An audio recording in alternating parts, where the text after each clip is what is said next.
ഒരു ദിവസത്തെ കൂടുതൽ വിശ്രമത്തിന് വേണ്ടിയിട്ട് നമ്മൾ തിരഞ്ഞെടുക്കുന്ന പ്രധാന സ്ഥലമെന്ന് പറയുന്നത് നമ്മുടെ ബെഡ്റൂമാണ്. അപ്പോൾ നമുക്ക് ഉറങ്ങുമ്പോഴാണ് നമ്മുടെ ഹീലിംഗ് പ്രവർത്തനങ്ങളെല്ലാം നടക്കുന്നത്. പിറ്റേ ദിവസത്തേക്ക് വേണ്ടുന്ന എല്ലാ ഊർജ്ജങ്ങളും രാത്രിയിലത്തെ ആ ഉറക്കത്തിൽ നിന്നിട്ടാണ് കിട്ടുന്നത്. അപ്പോൾ ആ ഉറക്കം എത്രത്തോളം സുഖകരമാക്കുന്നോ അത്രത്തോളം എനർജറ്റിക് ആയിട്ട് അടുത്ത സുപ്രഭാതത്തിൽ നമുക്ക് എഴുന്നേറ്റ് കാര്യങ്ങൾ ചെയ്യാനായിട്ട് സാധിക്കും. അപ്പോൾ നമ്മുടെ ആ ബെഡ്റൂം ആ രീതിയിലുള്ളൊരു ബെഡ്റൂം ആക്കി തീർക്കുകയാണെങ്കിൽ ഒരുപാട് ഗുണങ്ങൾ നമുക്കുണ്ടാവും.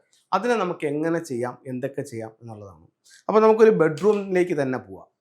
ജസ്റ്റ് ഒരു ബെഡ്റൂം നമുക്കെടുക്കാം. ഈ ഒരു ബെഡ്റൂം എടുക്കുകയാണ്. ഒരു വീടിന് 8 ദിക്കുകളുണ്ടെന്ന് പറയുന്നത് പോലെ ഒരു റൂമിനും 8 ദിക്കുകളുണ്ട്. ഒരു മൊബൈൽ ഒരു സ്ഥലത്ത് വെച്ച് കഴിഞ്ഞാൽ അതിനെ നമുക്ക് 8 ദിക്കുകൾ മനസ്സിലാക്കാനായിട്ട് സാധിക്കും. 8 ദിക്കുകളും ഞാൻ അതിനകത്ത് മാർക്ക് ചെയ്തിട്ടുണ്ട്. മുകളിൽ സൗത്ത്, ഈ ഭാഗത്ത് തെക്ക് പടിഞ്ഞാറ് സൗത്ത് വെസ്റ്റ്, ഇവിടെ പടിഞ്ഞാറ് വെസ്റ്റ്, ഇവിടെ വടക്ക് പടിഞ്ഞാറ് നോർത്ത് വെസ്റ്റ്, ഇത് വടക്ക് നോർത്ത്, ഇത് നോർത്ത് ഈസ്റ്റ് ഈശാന കോണ്, ഇത് ഈസ്റ്റ് കിഴക്ക് ഭാഗം, ഇത് സൗത്ത് ഈസ്റ്റ് തെക്ക് കിഴക്കേ മൂല. ഒരു ബെഡ്റൂമാണ്.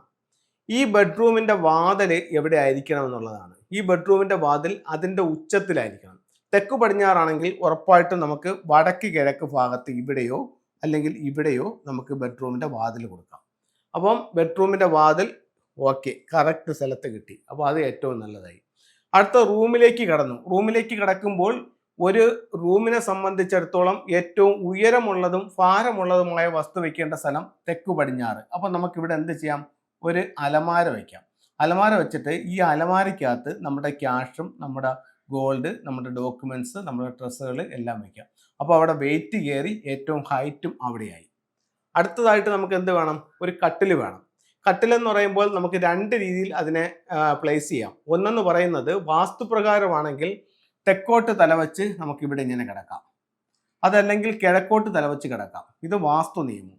അതേസമയം ഫെങ്ഷുയിലാണെങ്കിൽ ഇവിടെ കിടക്കുന്ന വ്യക്തി ഗൃഹനാഥന്റെ ഡേറ്റ് ഓഫ് ബർത്ത് അനുസരിച്ചിട്ട് ഇദ്ദേഹത്തിന്റെ ഭാഗ്യ ദിക്ക് ഏതാണെന്ന് കണ്ടുപിടിച്ചിട്ട് ആ ദിക്കിൽ നമുക്ക് ബെഡ് സെറ്റ് ചെയ്യാം.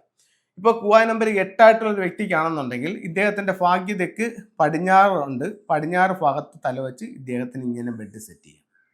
ഈ ഭാഗത്ത് തല വരും. അപ്പോൾ വൈഫിന്റെ കുവായ നമ്പർ വ്യത്യസ്തമാണെങ്കിലും അവിടെ പ്രശ്നമില്ല. ഹസ്ബൻഡിന്റെ ഡയറക്ഷനിലേക്ക് തലവച്ച് കിടക്കാം. അപ്പോൾ അങ്ങനെ ഇവർക്ക് ബെസ്റ്റ് സൈഡിലേക്ക് തലവച്ച് കിടക്കാം. അപ്പോൾ ഇങ്ങനെ തലവച്ച് കിടക്കോ, ഇത് തെറ്റല്ലേ എന്ന് ചോദിച്ചാൽ ഒരു കുഴപ്പമില്ല. നിങ്ങളുടെ കുവായ നമ്പർ അനുസരിച്ചിട്ട് നിങ്ങൾക്ക് ബെസ്റ്റ് ലക്കി ഡയറക്ഷൻ ആണെങ്കിൽ ഉറപ്പായിട്ടും കിടക്കാം.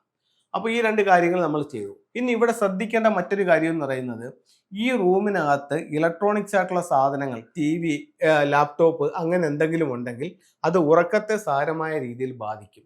അത്തരം സാധനങ്ങൾ റൂമിൽ നിന്നും ഒഴിവാക്കണം.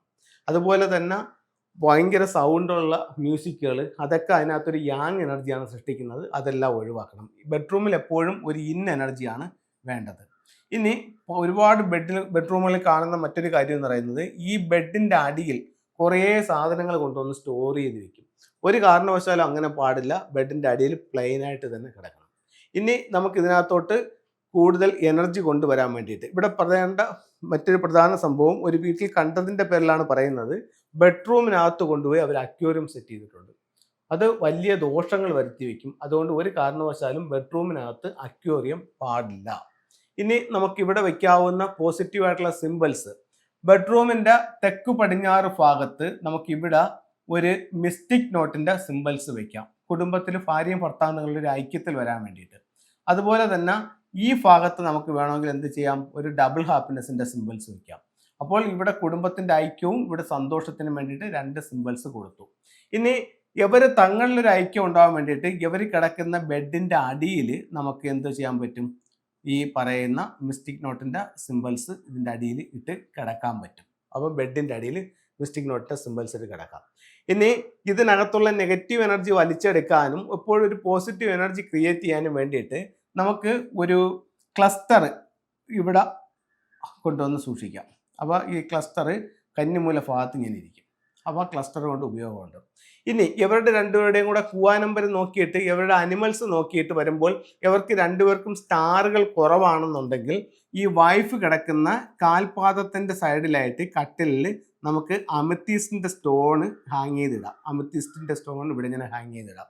അത് ഇവർ തങ്ങളിലുള്ള ദോഷങ്ങൾ കുറയ്ക്കാനും സ്റ്റാറിന്റെ ഐക്യം കൂട്ടാനും നല്ലൊരു ടൂളായിട്ട് കണക്കാക്കുന്നുണ്ട്. അതുപോലെ നമ്മൾ ശ്രദ്ധിക്കേണ്ടതെന്ന് പറഞ്ഞാൽ ഈ ബെഡ് ഇട്ടിരിക്കുന്നതിൻ്റെ ബാക്കിൽ ഇവിടെ ഒരിക്കലും ഒരു ടോയ്ലറ്റ് വരാൻ പാടില്ല. അവിടെ ഒരു ടോയ്ലറ്റ് പാടില്ല. ബെഡ് എപ്പോഴും ഒരു സ്ട്രോങ് ആയിട്ടുള്ള ഭിത്തിയുടെ സപ്പോർട്ടിങ്ങിനോട് കൂടിയായിരിക്കണം ഇവിടെ കിടക്കുന്നത്. അപ്പം ഈ രീതിയിൽ നമുക്കൊരു ബെഡ്റൂമിനെ സെറ്റ് ചെയ്യാനായിട്ട് പറ്റും. ഇനി ഇവരുടെ ഐക്യത്തിന് വേണ്ടിയിട്ട് നമുക്ക് ഇവിടെ വെക്കാവുന്ന മറ്റൊരു ടൂൾ എന്ന് പറയുന്നത് ഒരു ജോഡി മണ്ടേരിയൻ ഡക്സിന്റെ സ്റ്റാച്ചു നമുക്ക് ഈ തെക്ക് പടിഞ്ഞാറ് ഭാഗത്ത് കൊണ്ടുവന്ന് വെക്കുന്നത് നല്ലതാണ്. അപ്പം ഒരു ബെഡ്റൂം ഇത്തരത്തിലുള്ള കാര്യങ്ങൾ ശ്രദ്ധിക്കുക. ഒരുപാട് നേട്ടങ്ങൾ ബെഡ്റൂമിലേക്ക് കൊണ്ടുവരാനും നല്ല സമാധാനവും സന്തോഷകരമായ ജീവിതം കൊണ്ടുവരാനും നല്ലൊരു ഉറക്കം കിട്ടാനും ഈ രീതിയിലൊരു ബെഡ്റൂം സെറ്റ് ചെയ്യുന്നത് സാധിക്കും. എല്ലാവരും പടിഞ്ഞാറോട്ട് ബെഡിട്ട് കിടക്കണം എന്ന് ഞാൻ പറഞ്ഞിട്ടില്ല.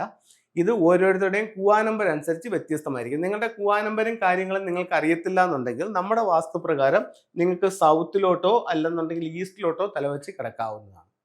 ഇനി നമുക്ക് ഫെങ്ഷുയുടെ ചില ടൂളുകൾ നോക്കാം. ഫെങ്ഷുയുടെ ഇപ്പോൾ മണ്ടേരിയൻ ഡക്സിനെ പറ്റി ഞാൻ സംസാരിച്ചു. ഇപ്പം ഞാൻ മണ്ടേരിയൻ ഡക്സിനെ പറ്റി സംസാരിച്ചു.